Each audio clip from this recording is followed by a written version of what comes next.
Dude, I've done about 1,000+ podcasts now. And I honestly think this was the craziest story that I've heard on a podcast. I'm not kidding. Yeah, right now. You were near death, dude. Like, yeah. Hey, everybody. Welcome to It's Just Bodybuilding, episode 128. Myself, Big Ron Partlow. Of course, I'm here with Dusty Hanshaw, our producer, Scott McNally. And on today's show, we have IFBB Pro Justin Shier. How's it going, my friend? It's going good. How are you guys doing? It's nice to have a guest again. It's been a while. We got to remind everybody to like, share, subscribe, comment, and ring the bell. Good job, Dusty. There you go. So Justin, back from the Arnold. What was your first Arnold as a big-time contract bodybuilding star? Famous. It was good. I didn't expect to be taking so many pictures and signing babies' foreheads and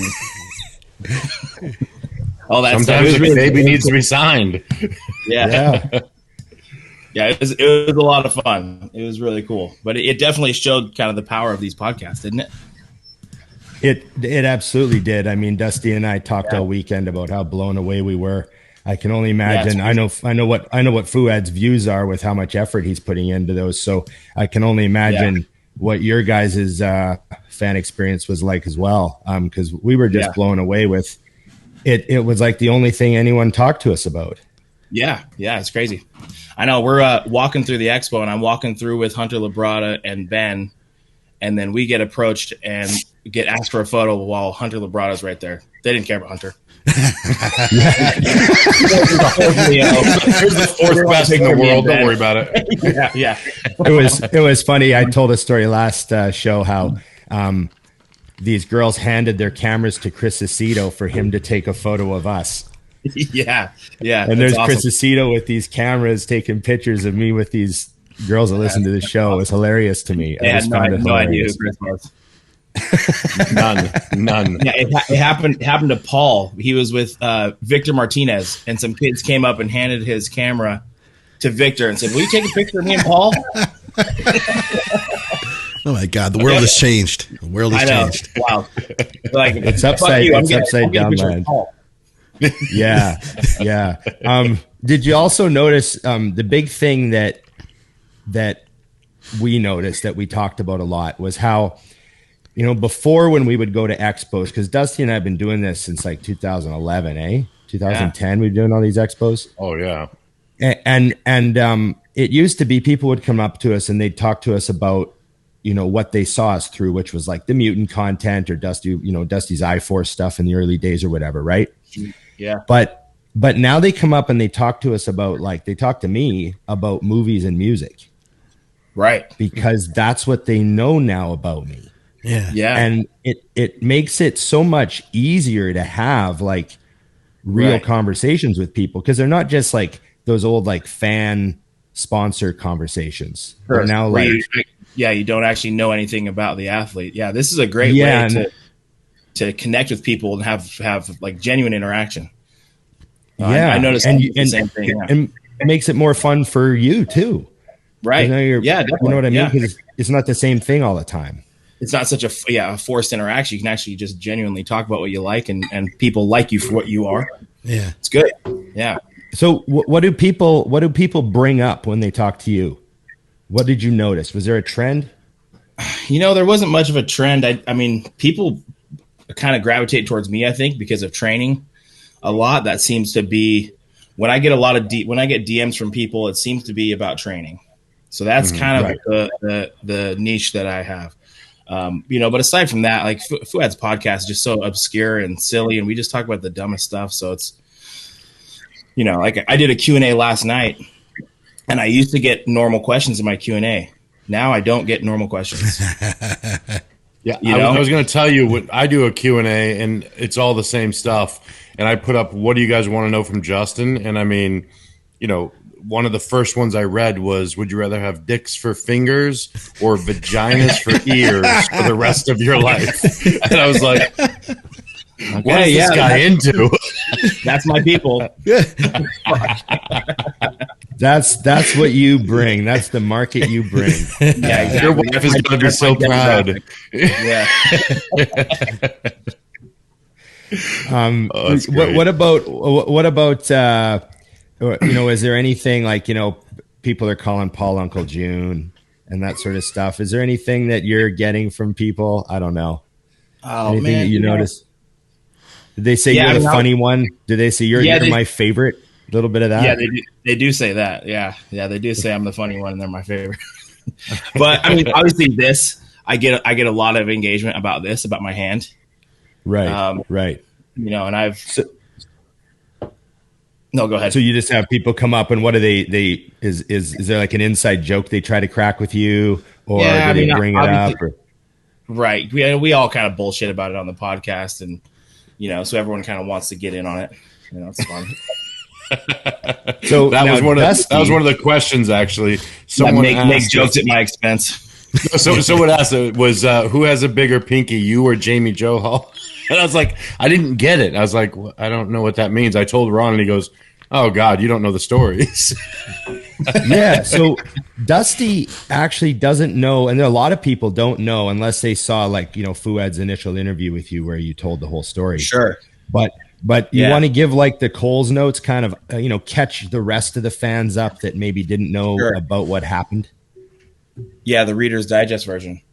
Yeah, perfect. So yeah. When I was 17, I got meningitis. So I had bacterial meningitis, and I was in a coma for about 2 weeks. And then when I woke up from that coma, these 3 fingers were black, like I had frostbite.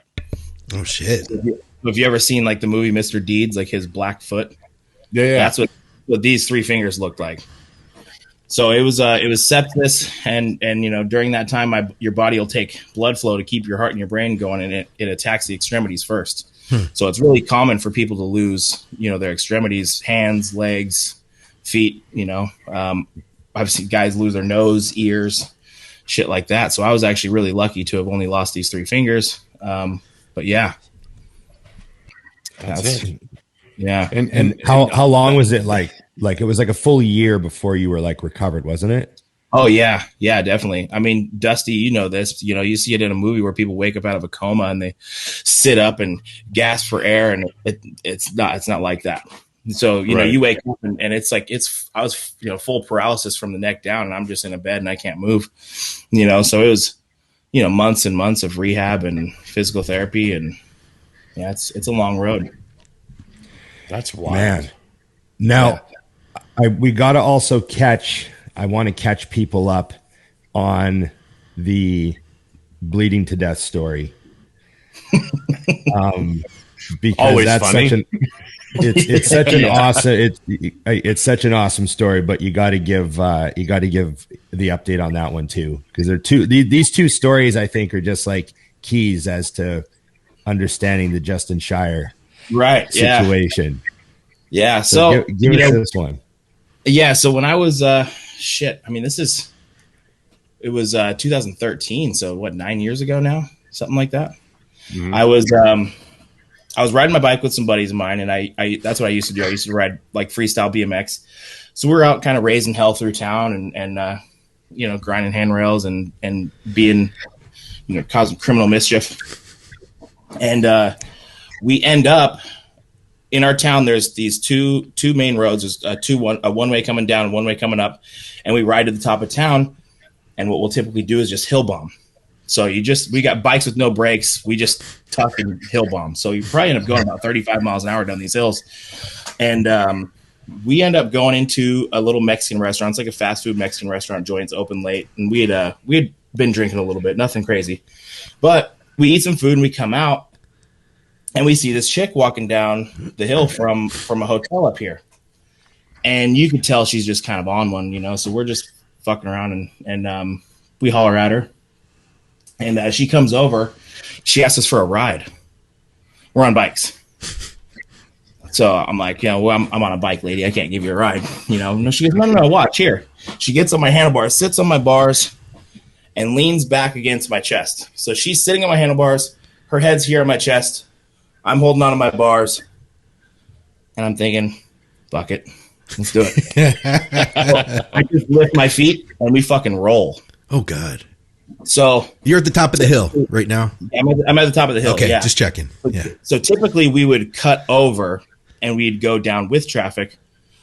But now I got this chick on my handlebars and I'm opposing traffic. No brakes. It's not smart. Yeah, it's terrible. It's a fucking stupid idea. I can't even retelling the story. I can't even believe myself. But I'm hauling ass down this hill. And because I've got her on my shoulders, we are fucking cooking. Oh yeah. My buddies are trying to keep up. Their gearing's maxed out. So my eyes are watering and I'm pulling away from my friends like this. I mean, we are fucking hauling ass. And I'm coming down the street and I'm in the bike lane, but I'm opposing traffic. And I'm coming around this blind corner and I see headlights. It's about 3 a.m. So nobody's on the road. I mean, it's a small town. There's nobody out. So I really didn't expect anybody. But I come around this blind corner. I see headlights, and they did this thing. When somebody will kind of turn or the corner, but they'll merge lanes at the same time. So he kind of turned. He got over, and right as I thought we were going to pass each other, this guy rips the wheel towards me. Oh God!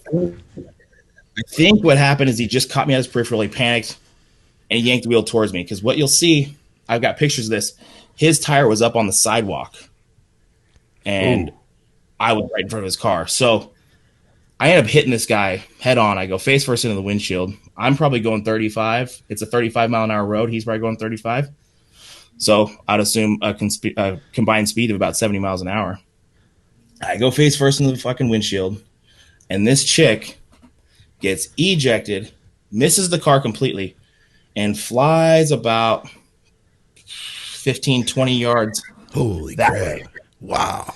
Yeah, so she just slides on her ass, and I'm in front of the car, and I just hear her about 20 yards that way screaming fucking bloody murder. So I obviously go in the windshield. I plop down right in front of the car, and I look down, and my leg is fucking twisted. I'm wearing some shorts, and you can just see it's cutting off blood flow because my leg is a fucking balloon. I mean, it's just expanding like this. So I'm sitting there, and I'm just kind of digesting what happened. The car's totaled. It's steaming. Windshield smashed in. There's 3 kids in the back seat. They're fucking screaming bloody murder. They're scared shitless. The chick in the car gets out. She's in the passenger seat. She gets out of the car. She's looking over at me. She starts screaming and yelling at me because I scared her kids. And I'm sitting there. So I got this cut. I don't know if you can see this cut. Can you guys see this cut right here? Yeah. Something cut me. I don't know what it was. But that cut hit my carotid artery. Holy shit. So I'm fucking bleeding like crazy. I ended up losing 6 units of blood. So as I'm sitting there with my leg twisted, I'm shooting blood out my neck. I lose about 6 units of blood. I've got this lady over on top of me screaming and yelling. The car is steaming, totally totaled. Kids are in the backseat crying. And I've got this chick down here, and she is just fucking howling. I mean, screaming bloody murder. So, long story short, the ambulance comes and picks me up. I break my femur in 5 places. I break the femoral head completely off. Holy I broke shit. my femur in 2 places. Then the middle piece broke in half, and I also broke my tibia. So they load me into the ambulance and rush me off because I'm losing blood and I'm probably going to die. I'm about ready to bleed out and die. And they put this girl in the car with us. This guy that ended up hitting us, he was a black guy. And this chick is just screaming the most racist, terrible statements about this guy. I mean, it's just such a fucking scene. The girl that was on the handlebars. The girl that was on the handlebars, Okay. yeah. Oh God. Yeah. Who you don't even know, but now she's like part of you. Yeah. So she's in a way speaking for you, you know. She's associated with me. Yeah. So the cops are there. By the way, I got a ticket. I've got cited. As I'm getting loaded into the ambulance, the cop put a ticket on my chest. It was for reckless endangerment. The guy that hit me didn't even have car insurance, by the way. So anyway, yeah, so we get to the hospital, and they rush me into surgery because I'm dying. But they come and approach my parents, and they let my parents know that the girlfriend is okay, and that the baby is going to be fine. But she did test positive for methamphetamines in her system. So they wanted to let my parents know that the baby was fine, the girlfriend was high on dope, but everybody's going to be okay. We're so confused right now, I'm sure. Yeah. My parents knew. They're like, no, that's not the girlfriend. Yeah, so it was a scene. It was definitely a scene, to say the least. That's the best part. The best part is the methamphetamine in the pregnancy. That makes the carotid artery part funny. You know? Yeah. Your grandbaby will be fine, but her mother has a problem. And the bike is fine. My parents say, my son, I'm worried about my son. The baby's okay. Fucking hell. So I also like that the cop was like, "Hey, in case you survive, you owe the city $76." Yeah, exactly. It was like $800, wasn't it? How much was it? I don't remember how much the fine was, but I think it was like $250, and I paid it. Oh, okay. It's amazing. Yeah. Well, at the end of the day, with the now that I've seen what hospitals cost, the $250 was the least of your concerns. It was the least. Luckily, I had health insurance, so I was taking care of it.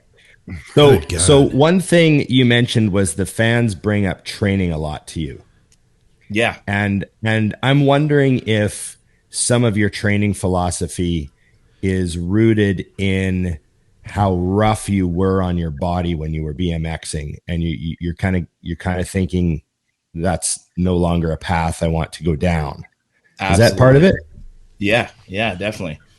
Yeah, I think just the way I train. I mean, you're aware of how I train. I mean, you guys all train pretty similarly, but I'm trying to do things the most efficient way, and it's funny. I get a lot of shit from Fuad about this. He doesn't believe in the perfect training philosophy, but I think you make a good point. I did beat the shit out of my body riding BMX. So this to me seemed like the best way I was going to have the most longevity through my career. Huh. And also I have to say, just for those listening, what you were doing on a BMX bike is a different galaxy from what I'm doing. People see, they think, I see me doing flatland tricks, but you were a street rider. You guys are doing like 20 stair drops and that crazy shit. It's so hard on the body, man. Like you guys, like how often would you just fucking crash? Oh, pretty often. Yeah. Bad nails, It happened all the time, So I mean, I had bruised heels and duct tape around my wrists and fucking ankle braces that I'd wear all the time. And I mean, we beat the shit out of ourselves for sure. Yeah. So I commented to you that I really liked how you moved weights. Yeah. And you said I can't remember exactly what you said, but you said no one's been able to convince me otherwise. Right. Yeah. So what do you mean by that? Explain that. Well, I think, when it boils down to the mechanics of the movement, I always tell people there's no benefit in doing things the wrong way. You can't convince me that doing things any other way than how it's supposed to be done is going to be more advantageous, if that makes sense. Especially like when it comes to a pressing movement. I mean, you should just control the movement down and explode up, in full range of motion. I don't know. I just see a lot of poor training mechanics out there, and I just really don't think it pays. Do you think it's a sort of I feel like I am drawn towards things that are more efficient. Do you feel like efficiency is something that you're after? That's absolutely something I'm after, and that's something that I preach a lot. I think you want the shortest distance possible from point A to point B, and I think just doing things the right way is going to be that the route. Do you find too, when you look at some guys, because this is something that in reverse I struggled with watching bodybuilding, was I mean, and you're I mean, I think you're like textbook training, which Sure. obviously is flawlessly, working. But I used to watch guys like a Branch Warren, a Johnny Jackson, even like a Max Charles, where, Right. and I consider myself very loose I mean, way loose compared to you. It's not even the same thing we do. But I would see them and people would be like, oh, it's so dangerous. I'm like, agreed. I think something would snap on me if I were to do that. Right. And then I would always follow it up with, but it's hard for me to argue the result, but I don't recommend it necessarily. You know what I'm saying? Because like Max, for example, he trains in really short ranges of motion, but I have a hard time saying to somebody, I think he would be bigger if he went in a bigger range of motion. You know what I'm saying? Right. Yeah. Oh yeah, like absolutely. A tricky line. Yeah, it is. And I think for that reason, training is so individualized. The point I try to get across is that most people aren't going to be able to train like Branch and grow the way Branch did. Most people aren't built like that. Yeah. And especially when it comes to beginners, I really just try to reinforce proper mechanics. But again, that gets lost. I'll do, let's just say like a rowing movement, like an underhand pull down or something, where I'll control a 3-second negative and I'll pause in the stretch, and you'll see me drive a contraction. I'll pause in the contraction. You'll see guys, kids coming up try to emulate that. And what you end up seeing is them going so light and trying to control that so perfectly. And then they'll sit in that contraction and hold it and then come into the negative. And you're totally missing the point. So if you see me hold that contraction, I'm fucking fighting like hell to hold that contraction, because the weight is just heavy enough for me to nail a contraction, and then it's ripping me back out of that. Yeah. Yeah. Right. So it does get a little misconstrued where people try to do things too perfectly, where they're not using enough weight to cause any stimulus for adaptation. So there's a fine line.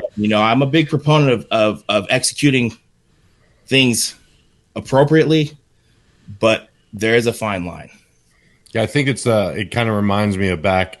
Luke used to say, there's a lot of people in the gym doing the same movements that I do, but I'm the only person in the gym doing what I do.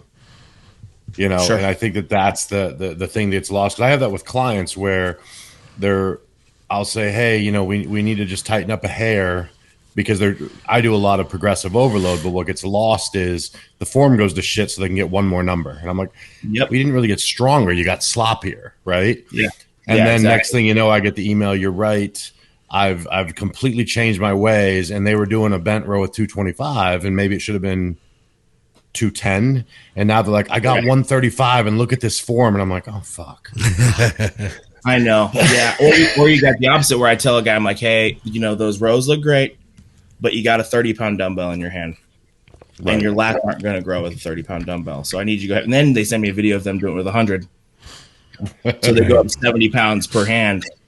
And then, you see the guy, he's just, barely moving the weight. I'm like, all right, guys, let's just pull that back to about a 75-pound dumbbell and work from there. It's, it is, unfortunately, I do have a lot of people that appreciate my training and try to emulate it.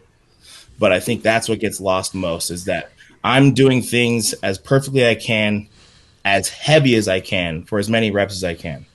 Right. So I'm kind of at the top end of the spectrum on all of those. So you really need to be mindful of that threshold, because there is a threshold where, there's no value to doing something perfect if it's not heavy enough to cause any adaptation.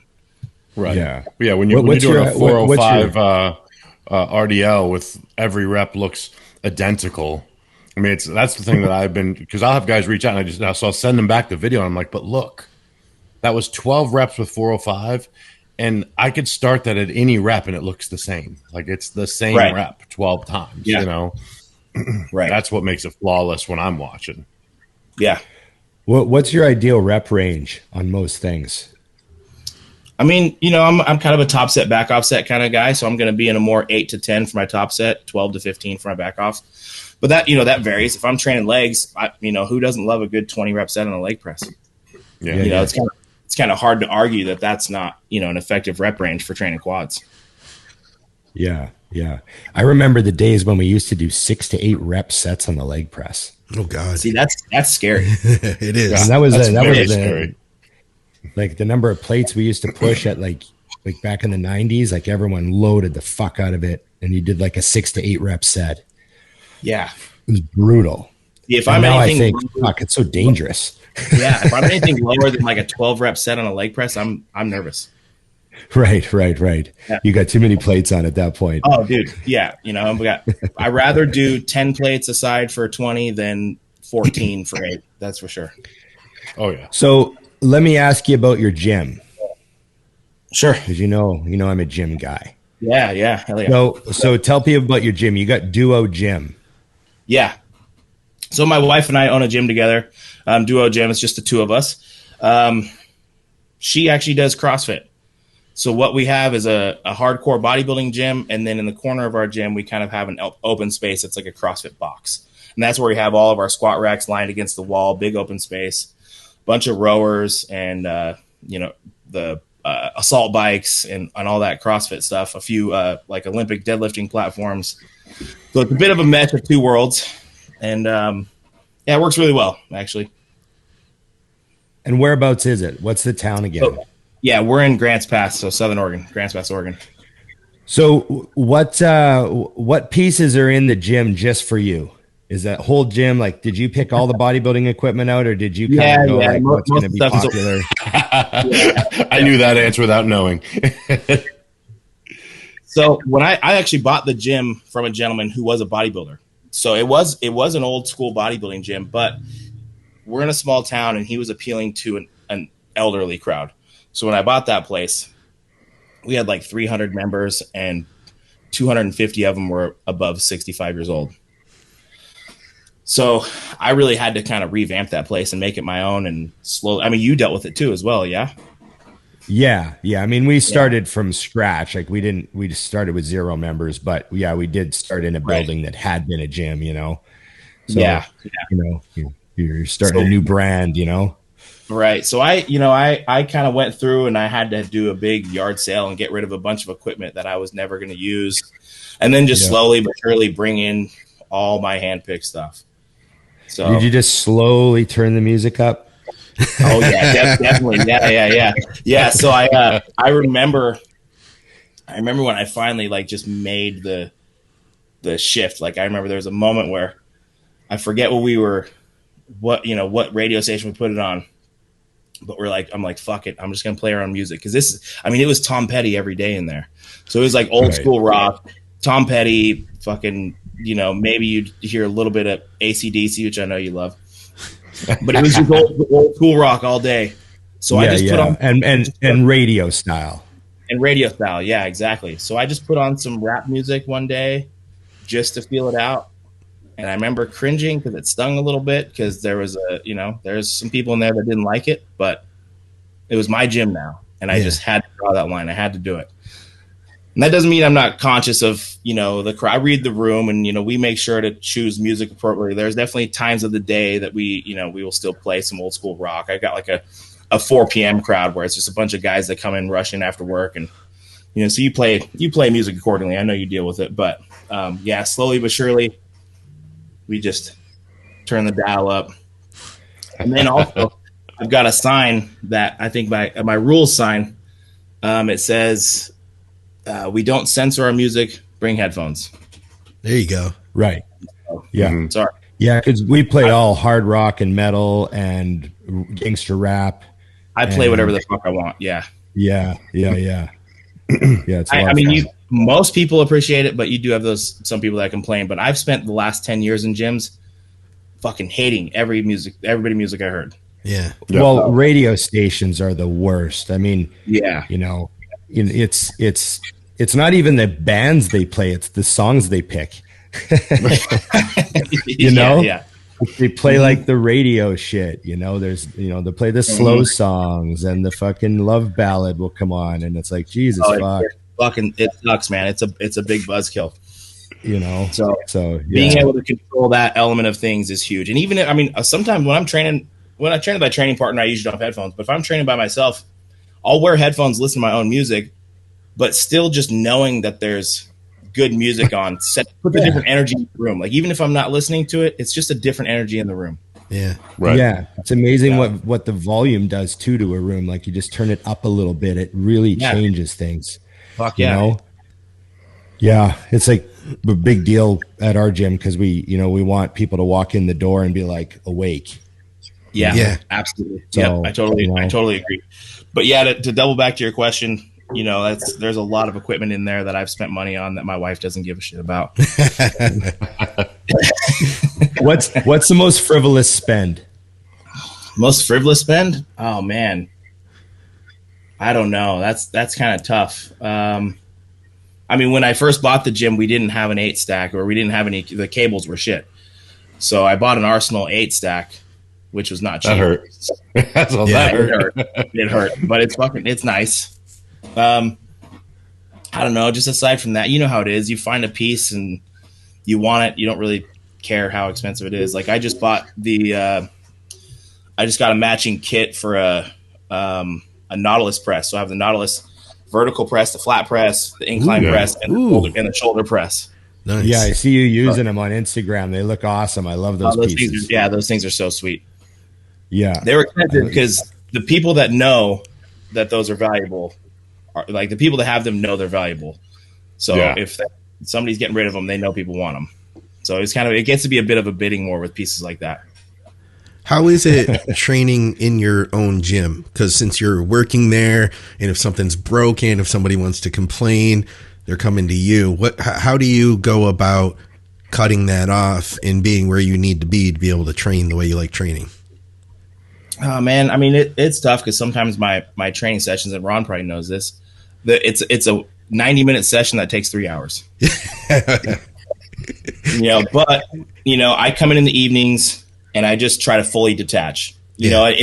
Especially at first, people would come up to me and I would talk to them, and they would want to know about maybe different memberships for the gym or prices on proteins and things like that. And I would engage and I'd help people and I'd take them up to the front and I'd show them some things. And we discuss that. Now people approach me and I just say, he can help you up front.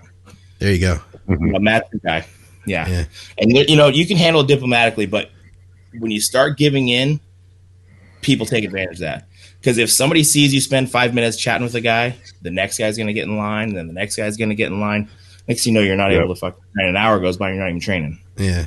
So you really do have to be able to detach. Yeah, I think that depends on the gym too, because I know when you have some time after a while, I imagine a lot of your members are starting to understand your other job. Yeah, that's got to help. Yeah, because I know I used to tell people when I would go to the gym, I'd get there 15 minutes knowing that it was going to be like chatted up. Right. Then when I started training, people leave me alone, and I knew it took 15 minutes to leave. Yep, so exactly. Yep. Just factor those in, and for the most part during the training, you could just blast, other than just the nod to everybody. Yep. At this point, I train at the same time every day. The crowd there understands I'm there to just train, and I don't really get messed with. But it took there was that kind of the honeymoon phase of the business where you really want to be involved and you want to be communicating with people. And it's not that I don't want to anymore, but that comes at a cost.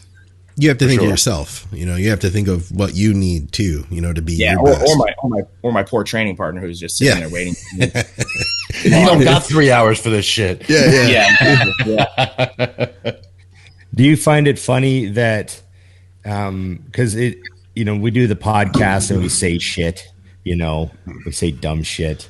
And, and then I realize that people at my gym heard exactly what I said. It's funny you say that because I had a buddy of mine come up to me the other day and he was like, we've been watching all your stuff, and he goes, Amanda loves bro chat. I go, oh fuck. I said, you watch that nonsense? And sure enough, she loves it. So it's always surprising to me. I forget that when I'm sitting here talking to you guys, there's people in the world that are actually listening to us, like people in our inner circle. Yeah. Just go out into the internet and disappear. Like there's my neighbor is listening to this shit sometimes.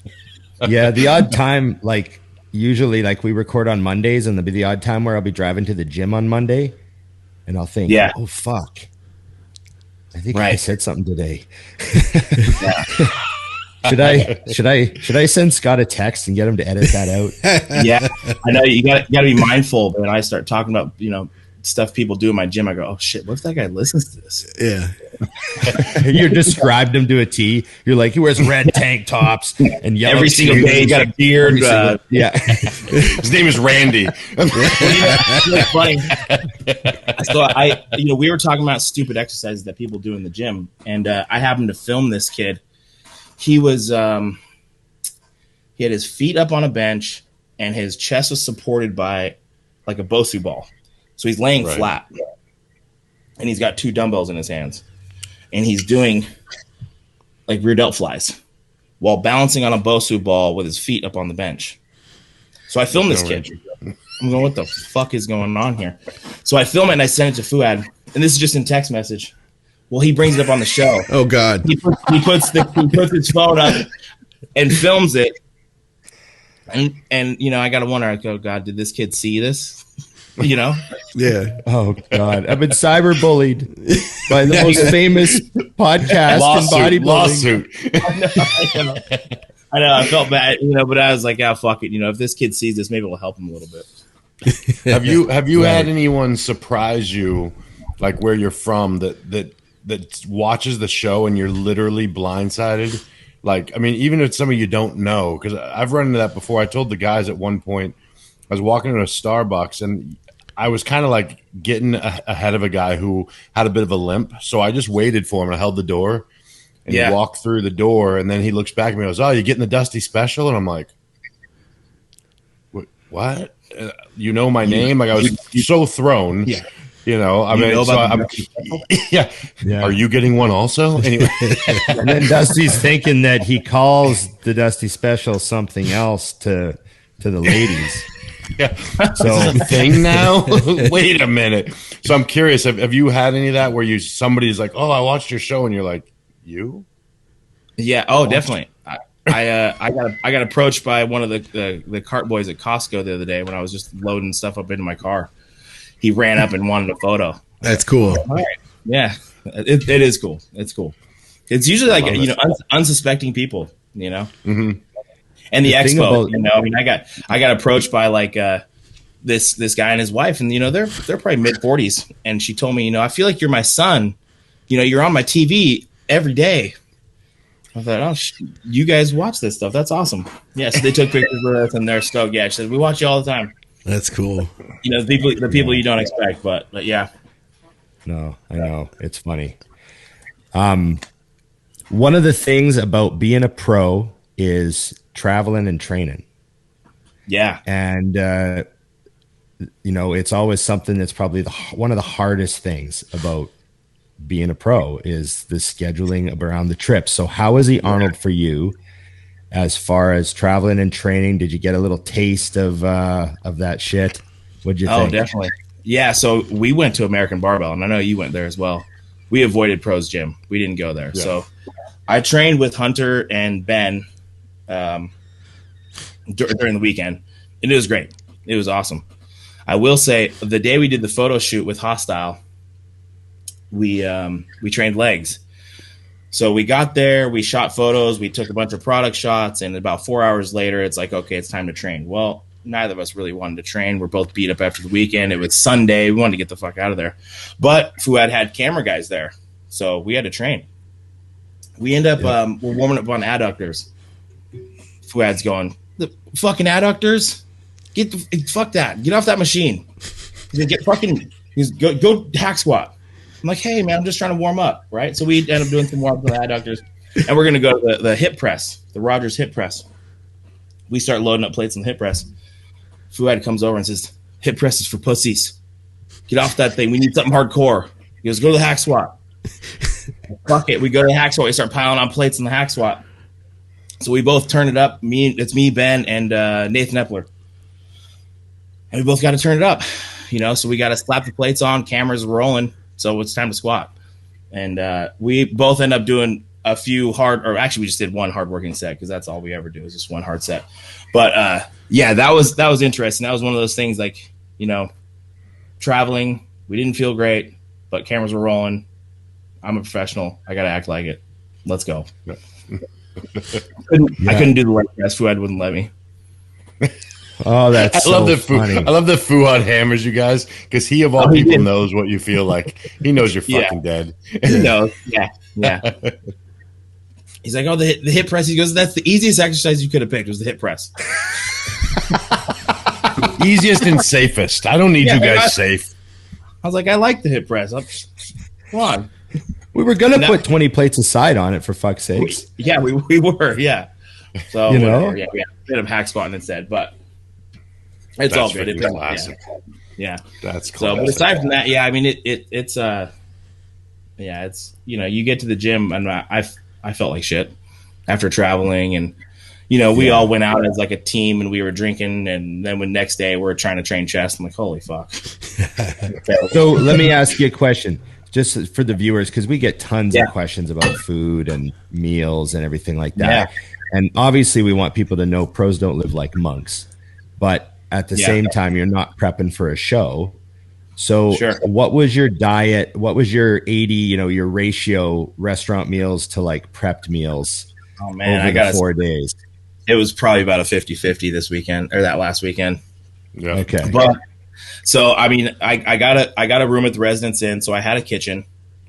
So most mornings, I'll be honest, we went down and just ate in the hotel lobby. Had some, for sure. Yeah, just ate whatever. But before I trained, I had a prep meal. I bought some ground beef, so I had ground beef. I had rice, and so it was usually 2 clean meals, and then 3 meals we piece together throughout the day. Right. That's did you lose weight? I actually didn't. Yeah, I came back only about a half pound lighter, and Matt was very happy. He's like, he told me, he goes, because he's seen me in the hotel, seen I had all my food. He goes, I don't care. I just don't want you to lose weight this trip. Yeah. I was like, all right. Yeah. Right. Yeah, that's the magic that people miss on these trips, and I've been pushing that to some of my clients. I traveled alone for years, and then Jose came on with iForce, and it was one of our first trips. I think we were in Germany or something. I ordered dinner, and I ordered bodybuilding. I was like, all right, give me 2 skirt steaks and 2 baked potatoes. And then he was like, and get him 2 orders of French fries. And I'm like, what are you doing? He goes, you don't want to lose fucking weight. Yeah. I mean, literally. And he was, and that, so he's like, just trust me. This weekend, I'm ordering your food for you. Yeah. And I was like, okay. And we work. I mean, he knows I work with Chris, so I was like, all right. Sure as shit. I got home. I was still down 2 pounds by the time I got home, and I had eaten heavy 2 or 3 times a day the whole trip. So I'd have been down 15 if not. It was a pretty social weekend, so a lot of it was centered around food, and we're all big bodybuilders, and one of our meals was 2 Subway footlongs and like 5 cookies, right before finals. Keep it me, Hunter, and Ben went and got Subway sandwiches and a bunch of cookies, and then went and watched finals. Perfect. What's your plan now? You've got Hostile behind you. Yeah. You're on, the most popular podcast in bodybuilding. You're getting stopped in the Costco parking lot by fans. What do you want to do with this? Do you see you doing a show in the near future on the horizon? What's the plan? Yeah. So I'm going to take this year completely off, and then I'm going to do something early next year. I have an idea of what we want to do, but I'm not, putting it out there quite yet. But I just need the year to grow.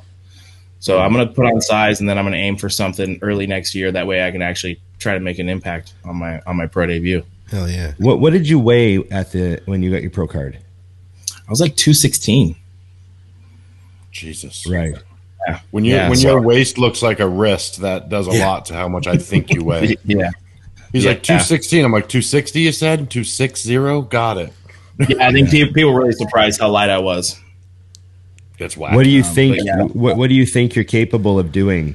Like, next show, 225 on stage? Because you're still young, training age. Yeah. I mean, you guys know I did my first show in 2019. So I'm still really new to this. You still got that new baby smell. Right. Yeah. Exactly.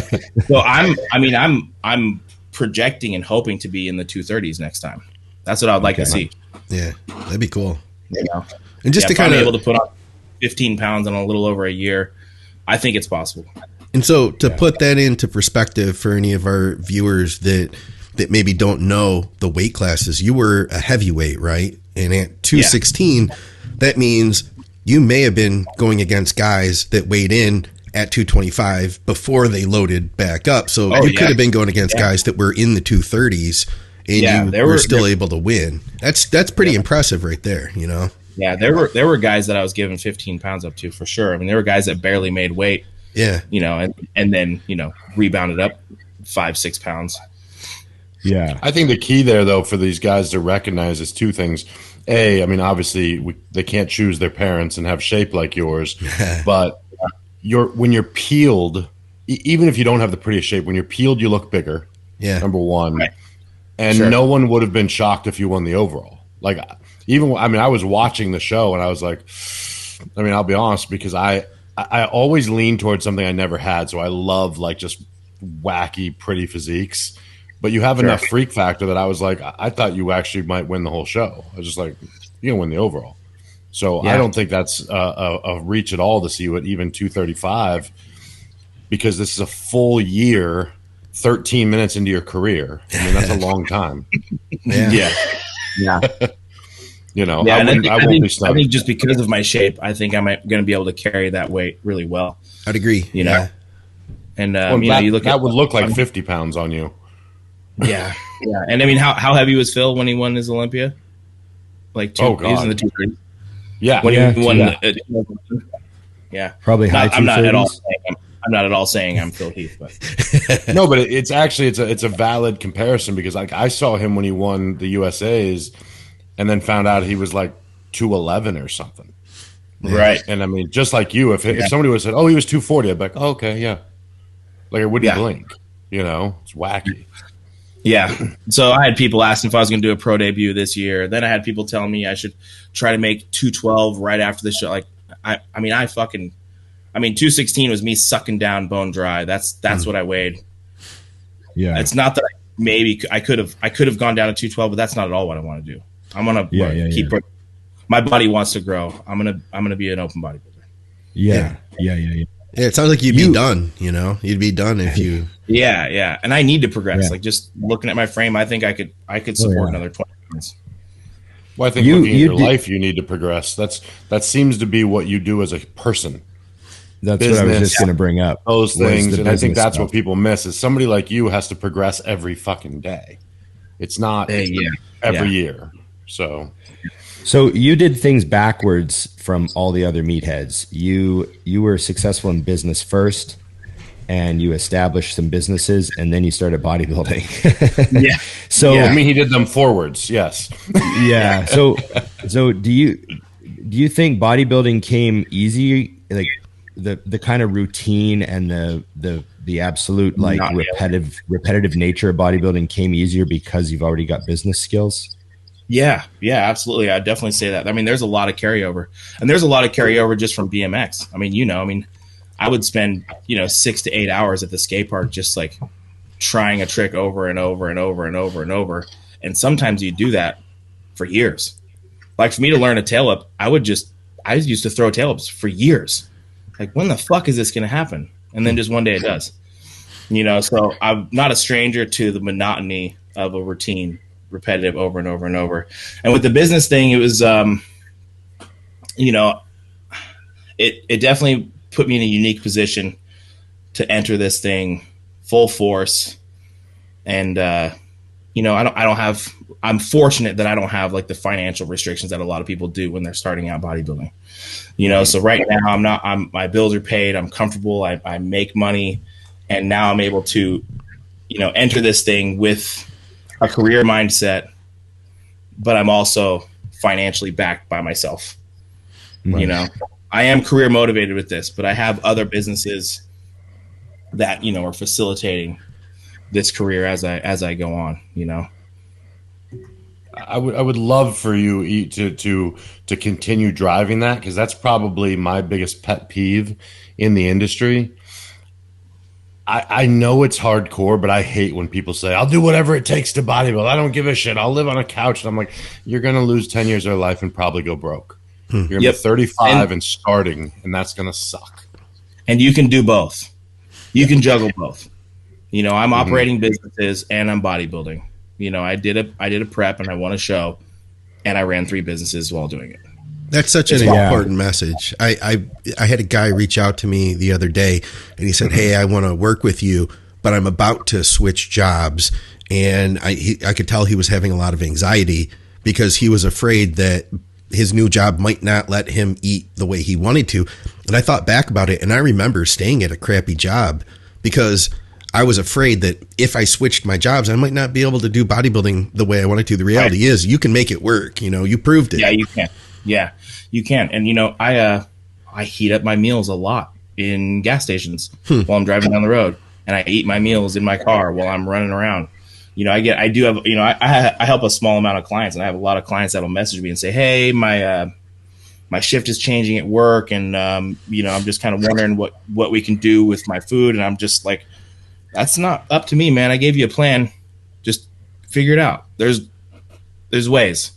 You know, you can figure it out. You know, I mean, I can help you with a few ideas, but ultimately, if you want this, you're going to figure it out." Yep. I mean, you guys know how many cold chicken and rice meals have you eaten? I've eaten a lot of them. Yeah, I was going to say way too many. Yeah.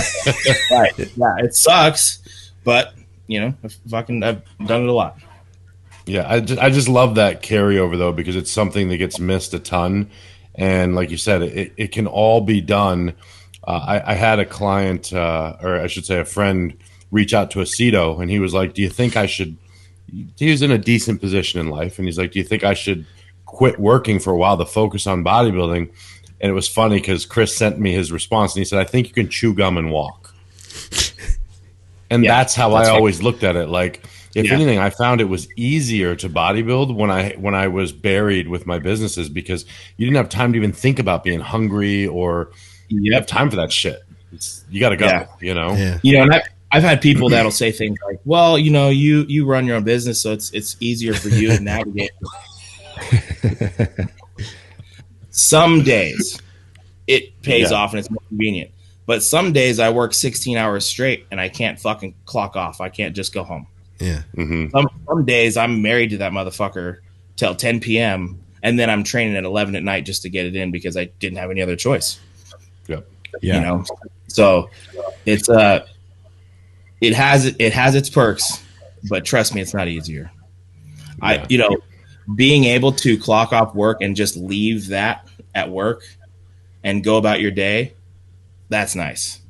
I don't have that luxury. You know, you guys own businesses. We're at work when we're laying in bed. I'm just 7 days a week. Thinking about shit. I'm going, okay, what are we doing tomorrow? I got to do this. I got to think. I got to go to Medford. I got to run here. And you're thinking about this shit at night in bed. You know, so it's not the easier route, but it is fulfilling. And you're right, Dusty. I am a guy that needs constant progression because there's downtime. Sometimes things get a little bit slow, especially in the cannabis industry with you know, farming. Like the winter time is a little slower, and I find myself not having as much to do in the day. And you almost get into this, like it's a strong word, but almost a state of depression where you're like, fuck, what am I doing today? And you get bummed. Like, I have a hard time just like, hey, dude, you got a day, just kick back. Eat your meals and relax.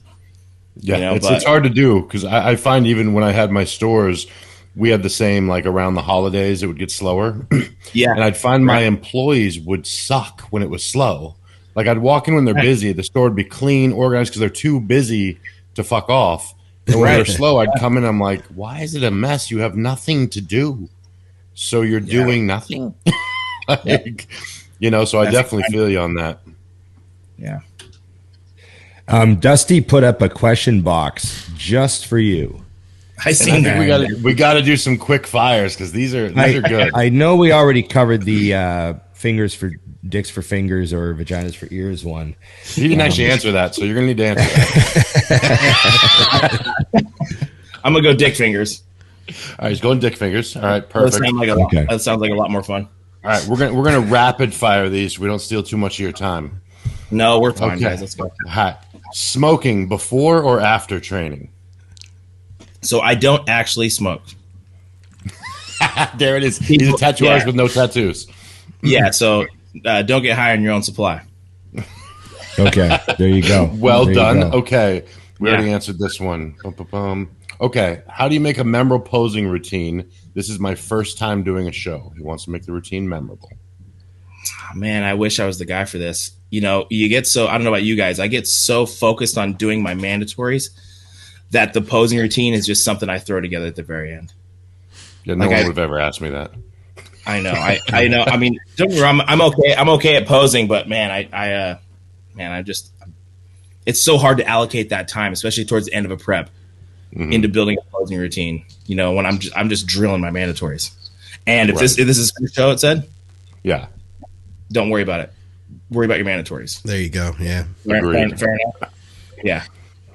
How drastic of a change was it to your diet the first time you ate to get really big? Oh, it was way different. I was, eating 3 times a day. And then I got with a coach who was like, you got to eat 6 times a day. I said, what the fuck is this? But now, I'm like, how do you even eat less than that? Yeah. Yeah. Right. This is a solid one, actually. Do you recommend teens 14 to 17 be super strict with their diet, or will that lead to burnout? No, I don't think teens should be super strict with their diet. I think teens should just be pushing calories and getting stronger. Agreed. Yeah. 100%. Yes. They're on the greatest cycle of all time. I know. I've got kids in my gym that are 19, 20 years old that want to hop on, and I'm just like, dude, you're fucking rolling right now already. You're already on the gas. Yeah. Just learn how to train and start eating. Yeah, I'm glad you said that, and I'm hoping that I have a client that he listens to me, but we have this conversation about every 6 weeks. I think I'm ready. I had a kid. Like, no. I might call this kid out. He might listen to this. I don't know, but maybe hearing it from somebody else will help it click. I told him, get your blood work done. He's 20. He just turned 20. He's basically 19. He's a fucking kid. He has a 900 test score. Good God. It's amazing. 900. Yeah, I was like, dude, don't do it. And You're already on. I just want to try a little bit. I said, you know what that little bit's going to do? Is just get you to where you're at right now, but you're going to have to stick a needle in your ass every day. Yep. Don't. Just your hormones are not why you're not growing. You need to learn how to train. Right. You need to learn how to eat. Thank you. I feel like I might have paid you for that. That's the quote of the day. Yeah. That's the quote of the day. Your hormones are not why you're not growing. It's true, man. Yeah. Okay, speaking of that, and I didn't even know this was a fact, but apparently at some point in your career, your back was your weakness. Is that true? Oh, someone asked, how did you bring up your back, and how did you approach your weakness? So when it comes to parentheses, by the way, which I would have also. So when it comes to like my training philosophies, it was my back that was the reason I started training like that. My back didn't start growing until I started doing movements perfectly. And you guys know, I think the back is it becomes a pretty nuanced conversation when you're talking about training. But I really found the only way I got my back to grow was by executing movements perfectly. So that's really where I'd start. Controlling the negatives, doing things, right. I mean, like, people don't understand, like, understanding the difference between a pull down for your lats and for your mid back, like, those are two completely different things. Yeah. So I think that's really the biggest thing. I never look at frequency. Like, I don't very rarely is frequency going to be the issue. Not that a second training day couldn't help, but more than likely you're just not training the body part correctly. That's really likely the issue. So that's where I'd start. It's amazing you've been able to grow your legs to the amount. I mean, because you've got fantastic legs, and to think that you had destroyed one of them basically, years ago. Does that affect you at all ever, or what? Well, oddly enough, my left leg is the one I broke. It's my bigger one. Huh. Okay. So now, like, I'm doing, like, I was just talking with Matt. He wants me doing single leg press. We were working up on, I got the Cybex squat press, and he was like, let's start doing that single leg and start bringing up that right leg. And I think because I'll do a leg day and my left leg will just be more sore because it was the one I broke. I think it's just it's less efficient, so it has to work harder. That makes sense. Huh. Yeah. So for the last like 5 years of training, my left leg is just more sore. My left quad is just more sore. And now you look at my pictures, it's not, there's not a huge disparity, but it's my big leg. Yeah, I never noticed it. Yeah. That's wacky. Yeah, I mean, everybody has, my left bicep's a little smaller than my right bicep. We all have little but my left leg, the one I broke to shit, is my good leg. Doesn't it have a bunch of pins in it?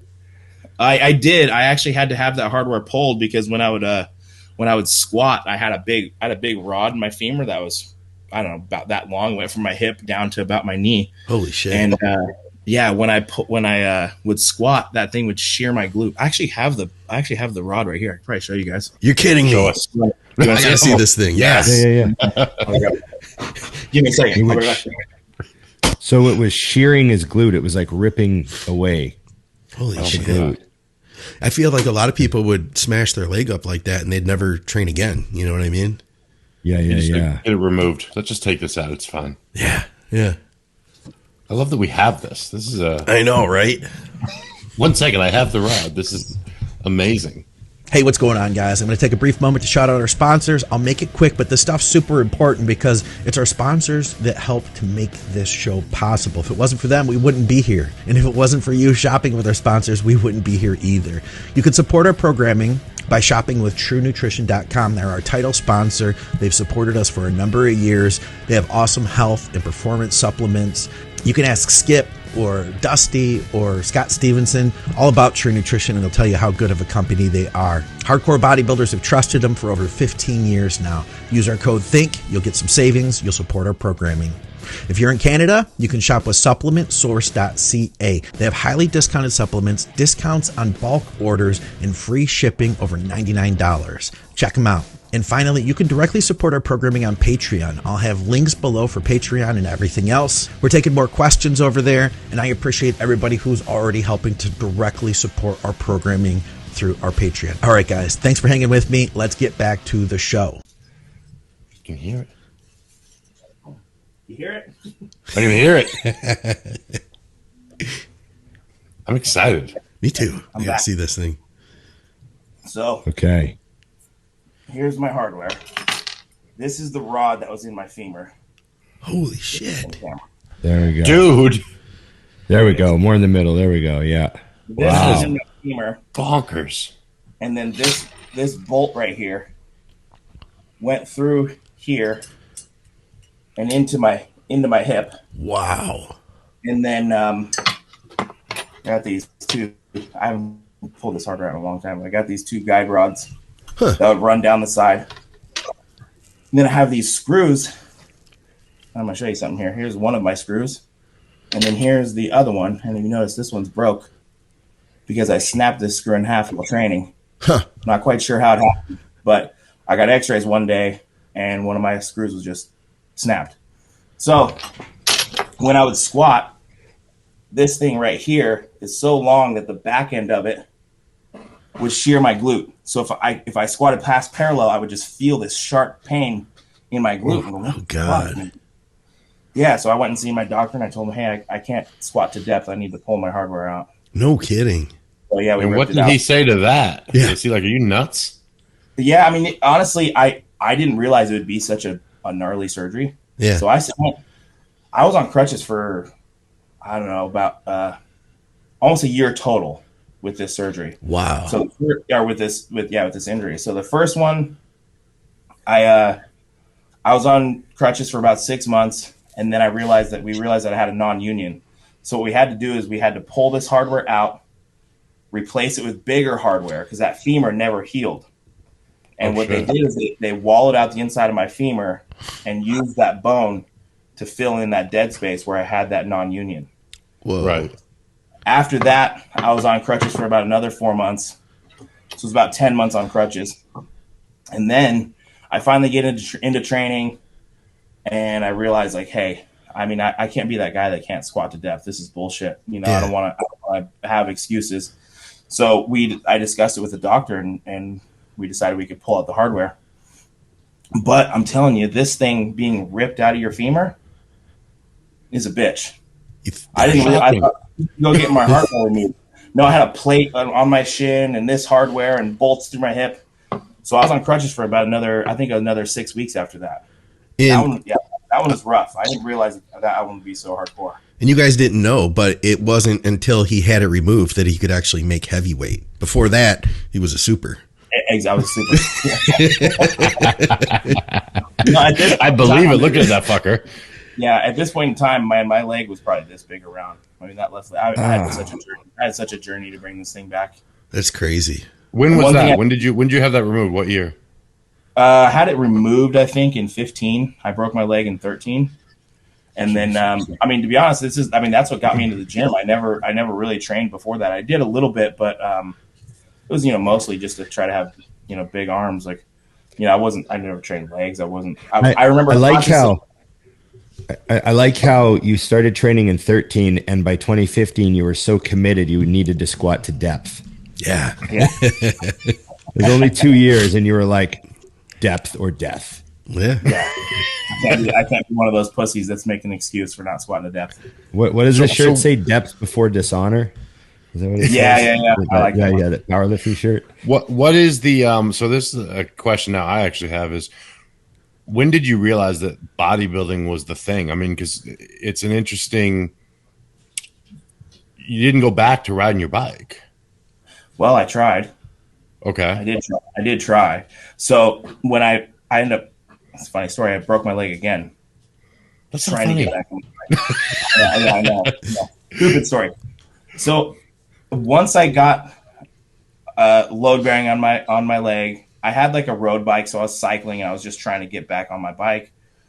2 years later, I finally do it. I'm back riding my BMX bike, and I end up going to a skate park, and I'm in Portland with one of my friends, and I end up kind of bailing over the handlebars into the bowl, and I land on the flat bottom, but I have my leg landed really straight, so I hyperextended my leg. Mm-hmm. And I thought that I just grenaded my knee, because immediately my knee just swelled up like a grapefruit. Well, we go to the hospital, and I get x-rays, and I had a plateau fracture on that tibia. So what that is, it's the top of your bone. From the pressure coming down, it fractured the top. So I had like 3 hairline fractures around the top of my tibia on the same leg I had broken. So that was another 8 weeks on crutches. So after spending a year on crutches, a year rehabbing, I get back on my bike and I break that fucking leg again. So that when you realized you should not do this anymore, or what? Yep, I was over it. I was fucking over it. And what was it about bodybuilding? I'm just curious. I mean, because something clicks. You didn't go to the gym. I mean, were you searching for something to put that competitive focus into, or was it just luck, or what? I don't think consciously, but yeah, absolutely. I started, at that point in time, I started training 5 days a week, and I start, being progressive in the gym, and it just became my thing. And that was initially just to get back, just to not wither away when I broke my leg. I wanted to stay in shape. I wanted to be able to make a fucking strong return and ride my bike again. Mm-hmm. And then I just kind of fell in love with training. I remember it went from me not wanting to train too hard because I didn't want to be sore riding my bike, to me not riding my bike because I didn't want to be too sore to train. I remember that happening. That's freaking awesome. I get that. So I think a lot of people will dig that, because I feel like a lot of even great bodybuilders, but bodybuilders in general, came from something else, right? Whether it was injury or what, they kind of stumble into this train wreck that we're all a part of. I know, and it wasn't even about competitive bodybuilding. I bought that gym, and me and my wife ran the gym for 2 years before I ever started bodybuilding. No kidding. Yeah, yeah. So there was a member in my gym that he's a friend of mine.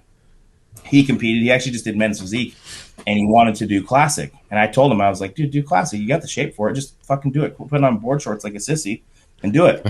Right. And he called me out and said, if you do it, I'll do it.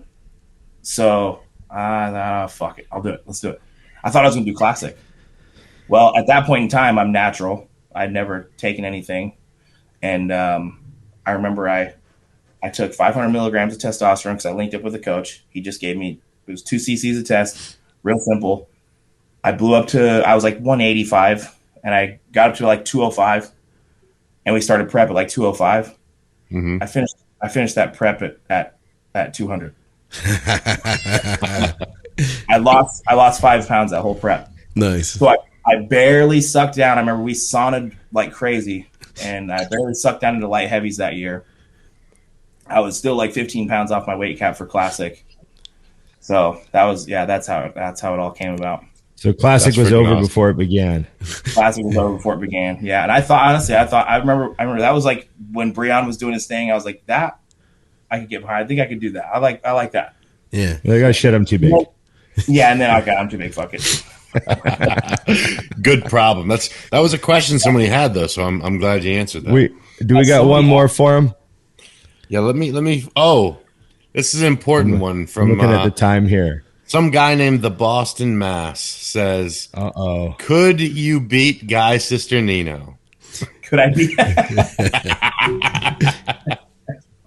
read that and laughed immediately. The answer is no, because you can't make 212. No, I can't make 212. There you go. I answered that one for you. In a fist fight, maybe. Fist fight. I love it. Oh, that's good shit. Yeah. Okay, I think that's it, because the only other one that I had that had my interest I'll have to ask you about is to ask Justin about the homeless crackhead lady. Well, that homeless crackhead lady took a ride on my handlebars.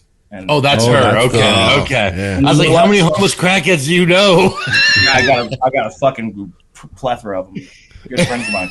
But no, that chick, oddly enough, was perfectly fine.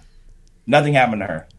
She slid down the concrete. She had some road rash on her ass, and she left perfectly fine that day. Did she ever like try to friend you on Instagram or anything? Oh no, thank God. Yeah, I know. I never heard of her. She never came back to you for child support. That's good. No. Yeah. Okay. So Rob, one thing. Go ahead. No, you go. Okay, so I noticed on last episode I watched it. Uh-oh. And you said your favorite part of the weekend, your funniest part of the weekend was me telling a story about shitting myself. Oh yeah, we didn't get that one. Oh, I definitely did that. I didn't know if you wanted to tell that story again. I didn't want to like make you tell it. But it's fine. Yeah, I don't mind. It's amazing. Okay, I got to set this up. He tells this story. We're in the hotel room with Ben and Fuad and Hunter and Liv and Jamie. Big Jamie's there and Paul's there and etc. And he tells this story and just slays the room. So go for it. Well, I'll give a little bit of context for that story. So I had got kind of like the C word. I don't know if I can say the vid during my prep for USAs. So I lost my sense of smell. I lost my sense of smell for like a whole fucking year. I'm just now getting it back. So anyway, I'm cooking some chicken. I usually have my wife smell the chicken. Like, hey, is it still good? She wasn't around. I couldn't smell it. Oh, fuck it. I end up cooking this chicken. And I think it's fine. I don't know. I couldn't smell it, whatever. Oh, God.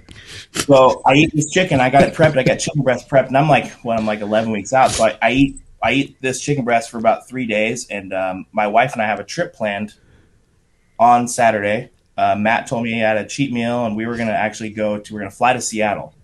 And we're just going to go for the day. You know, we're going to walk around Pike's Place, go to the market, eat some food. You know, have just a day in Seattle. It's just going to be a fun little spontaneous trip.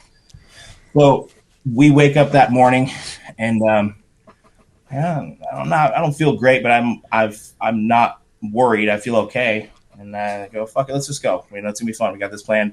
Trips are paid for. I get to the airport, and I'm sitting there waiting to board my plane, and I just start sweating. I go, what the fuck is going on? See that Key and Peele skit where I think he's talking to his wife about clearing the search history, and it just looks like somebody's dumping a fucking glass of water down his head. That was me in the airport. Right before I board my plane, I'm going, oh fuck, what is going on? So I go into the bathroom and I just fucking blow the place up. And I'm committed. I mean, my luggage is getting boarded on the plane. We're going. So I get on the plane. Fuck it. I get there. and I'm just shitting every 20 minutes. I mean, I can't control myself. We're walking around, Pike's Place, the little fish market there. And I'm just running to the bathroom every 10 minutes to fucking shit. Oh, God. Yeah, so it's awful. And I end up just going back to the car. We got to rent a car. And I'm just like, I'm going to go lay down. You enjoy your day. I'm done.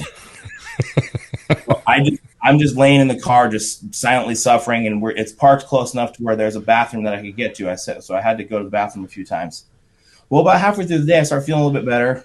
And we go and we get some Pedialyte. I'm drinking some Pedialyte because I know I'm dehydrated. And we end up going to dinner. She eats some food I couldn't really eat, whatever. Well, we get to the airport. And I'm sitting at the airport, and my wife goes, "Hey, do you want to watch the bags? I'm going to go to the bathroom real quick." And I told her, I said, "Well, you fucking be quick because I'm telling you, I could shit my pants at any fucking second now." So I'm sitting there because you can't leave your bags at the airport. Yeah. So I can't leave. So I'm sitting there, and I'm holding my bags, and my fucking butt's quivering. I'm just sitting there shaking. I'm going, "Holy fucking hurry!" Oh, God. Well, it just hits me, and I just start filling my pants with shit. Oh, my God. And I book it. So I'm running down the terminal, and I'm wearing a pair of shorts. Luggage left behind, right? Luggage left behind now? Or you got that with you? I felt on luggage. Yeah, I fucking, it was an emergency. So I'm running down the terminal, and I've just got liquid shit just fucking running down my legs. Oh, my God. I mean, it was a total disaster. Oh, my I God.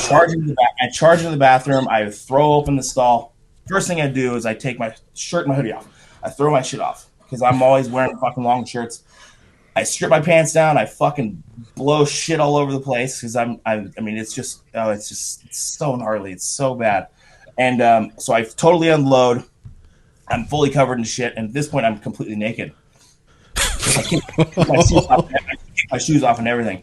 So I've got poop running down my legs. I've got poop on my ass. I've got poop down my fucking on the front of me. I mean, shit. There's shit absolutely everywhere. And I'm trying to clean up with single ply toilet paper. The worst. The worst. You do. I mean, there's no amount of toilet paper is going to make this right. So at this point, I hear my name being called over the intercom. Oh, shit. And it says, "Justin Shier, we're boarding the plane. We're looking for Jasmine Shier and Justin Shier." And I hear my wife is right outside the door. She's saying, "Hurry the fuck up." I said, "Fucking goddamn it, I can't. I've got shit everywhere. What the fuck do I do?"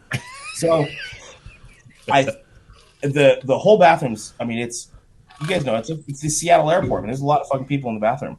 Yeah. So I go out into the bathroom, I'm completely naked, and I start grabbing paper towels.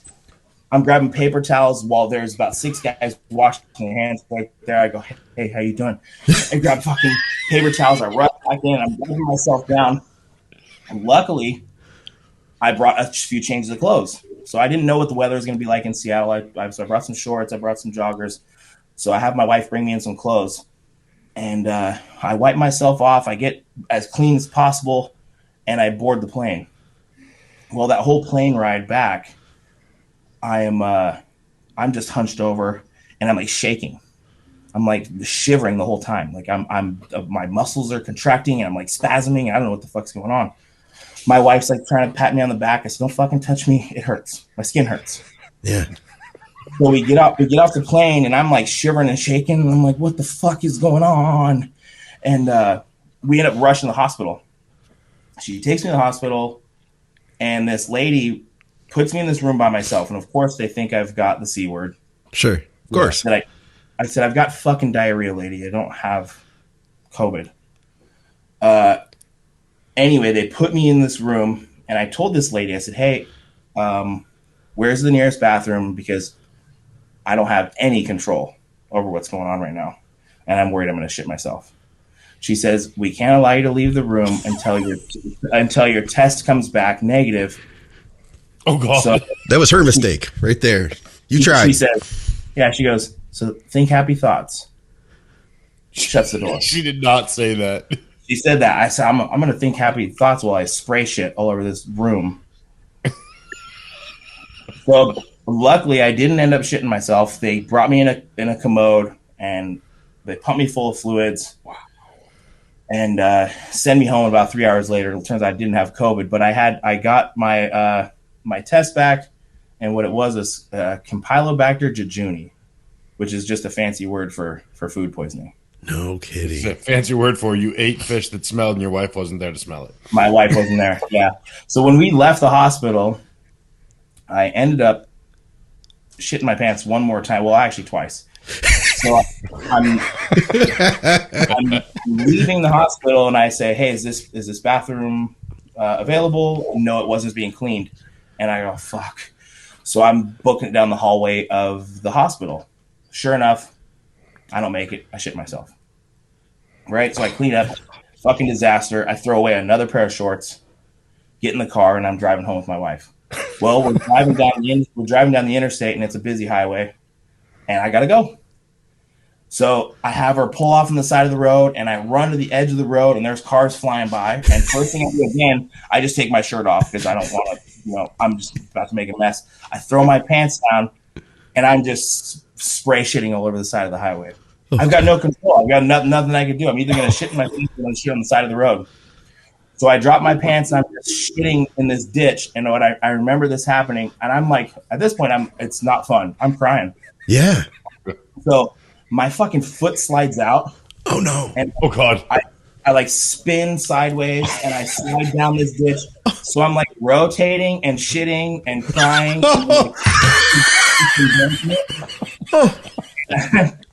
I'm such a fucking mess at this point. And I finally cars are driving by and honking because it's super busy road. And all they see is this 250-pound naked bodybuilder just shitting all over the road. It just got worse. Like I thought it was done, and it got like Jesus. No, but the airport shit was just the beginning. Wow. That day wasn't bad. I had like diarrhea, but like at that point, it was just like projectile liquid shit that just didn't stop all night. So do you think that it lasted so long because you ate bad chicken for like 3 days straight? I did. I ate the shit for like 3 days. So and the shit lasted like a full 24 hours. Oh, wow. No, I'm telling you, it was like 3 days, 4 days where I had to stay in my bed and be that close to my bathroom. Good God. I've never, ever had it like this. And I'm 10 weeks out from nationals. Oh, wow. So when I finish shitting myself on the side of the road, I end up cleaning up, and I don't have. So I end up cleaning up with like clothes. So I took my shirt off. I wiped my ass with my shirt. I fucking throw my shirt on the side of the road. What do you do? Yeah. Nothing I can do. I end up pulling my pants back up, and they had poop in them, and there was nothing I could do. I had nothing. So I just fucking took that ride home in a pair of shitty pants. Of shame. God bless your wife. That's all I have to say. Yeah, she's the best. Yeah, so we end up going, and I'm like, I got to get some Pedialyte, something. I need some fluids. And we're in the store because when I left the hospital, I'm in a town that's 30 minutes from my house, and I'm shitting my pants every 10 minutes. So we go in, and I get some Pedialyte, and I'm looking for diapers. I'm like, what do I do? I got to do something. I'm shitting myself every 10 minutes. So I'm trying to find like adult diapers. I couldn't end up finding adult diapers. So I ended up just shitting on the side of the road instead. Holy crap. Unbelievable. It was such a disaster. Dude, I've done about 1,000+ podcasts now. And I honestly think this was the craziest story that I've heard on a podcast. I'm not kidding. Yeah, right now. You were near death, dude. Like when you shit yourself for 3 days like that, people can die. Dude, so when I got off that airplane, because you know what happens on an airplane. I mean, there's a reason why you're fucking holding water. So I think it pulled that water. Yeah. Any intramuscular water I had left. Yeah. Into your system. Into my system. So like I'm telling you, I was like. I was basically, I felt like I was seizuring. Yeah. I was like every muscle kept contracting and I had no control over what was going on. I mean, it was scary. It was actually pretty scary. Were you like 20 pounds down after, after you got home and stuff? Yeah. Yeah, I dropped weight. And you know what, you guys know, I mean, I keep a fucking log book. I track my progression. I went back into the gym after a week because I didn't train for a week because I was fucked up. And I remember I had in my logbook, I had 4 plates, a quarter, and a 10 on the hammer strength machine. That next week, it was 3 plates and a quarter, and I fucking never got it back. You're kidding. The whole prep. Huh. I mean, at that point in time, like 10 weeks out, 9 weeks out, food's getting lower. I'm doing more cardio. It just never came back. You need like 3 weeks of surplus. Yeah, I could. Like Matt fed me up. He did. He fed me up. But it was like, what do you do? I mean, we're by the time I was gotta be ready. Did you try creatine? Yeah, and I had a mass gainer. Oh my god, unreal. It was fucking. It was man, because I've had 3 really horrific food poisoning stories, but they were all 12 hours of hell. Right. And I never like shit my pants in an airport, man. That's crazy. This was like 3 days straight. I mean, my butthole was beat up. Prison. You never got that back either. It was never the same. It was fucking bad. Yeah, it was terrible. Oh god, that's freaking amazing. But honestly, like the sense of smell, man. That's a really important key to survival. We're supposed to be able to smell things. As you've demonstrated how important it is. Good God. Yeah. Be afraid. Old. Yep. Thanks, man. It was awesome to have you on. I'm glad you told that one. I didn't want to bug you for it. But, no, I'm glad I did. I'm always down to tell a humiliating story. That was gold. Yeah. It's about time. It's about time we had you on. We've had a lot of people ask, and just seeing it was good to see. I like seeing the new. As an old guy, I like seeing the new generation of guys come up and have something to offer the fans, and it's pretty clear that it takes more than just trophies to be valuable in the industry. It takes some personality and ability to engage. So it's good to see you guys doing your thing over there. Yeah, well, I definitely appreciate you guys bringing me on. I know we talked about it at the Arnold, and I'm happy to be here. I really appreciate it. I think this went well. It was fun. No doubt. Okay. Cheers, man. Good to have you on the show.